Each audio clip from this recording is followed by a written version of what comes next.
గాంధీనగర్లో గల శ్రీ భక్తాంజనేయ రుక్మిణి వెంకటేశ్వర స్వామి ఆలయంలో శ్రీ కాలభైరవ స్వామి ప్రాణప్రతిష్ఠ మరియు అలాగే ఆలయ గోపురం యొక్క కలశ పూజ, కుంభాభిషేకము మొదలైనటువంటి ప్రత్యేకమైనటువంటి పూజలు ఈరోజు, రేపు, ఎల్లుండి అనగా 13, 14, 15 రోజులలో ఈ కార్యక్రమాలు ఘనంగా ఆలయ కమిటీ వారి ఆధ్వర్యంలో నిర్వహించడం జరుగుతూ ఉన్నది.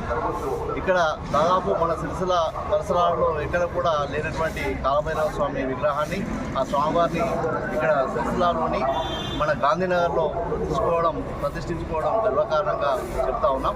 అలాగే స్వామివారి యొక్క ఆశీస్సులు పొందడానికి ప్రతి ఒక్కరు కూడా విచ్చేసి ఆ స్వామివారిని దర్శించుకొని ఆ భగవంతుడి యొక్క పాత్రలు కావాల్సిందిగా కోరుతా ఉన్నాం. స్వామివారి ఆశీస్సులు కూడా పట్టణ ప్రజలందరూ కూడా పైన ఉండి అందరూ సుఖ సంతోషాలతో ఉండే విధంగా ఆ స్వామివారి ఆశీస్సులు ఉండాలని మనసారా వేడుకుంటా ఉన్నాం. అలాగే 15వ తారీఖు నాడు ప్రాణప్రతిష్ఠ కార్యక్రమము, అలాగే అన్నదాన కార్యక్రమం కూడా పెద్ద ఎత్తున జరపడం జరుగుతూ ఉంది. భక్తులందరూ కూడా ఇటు కార్యక్రమంలో పాల్గొని విజయవంతం చేయవలసిందిగా కోరుతా ఉన్నాం.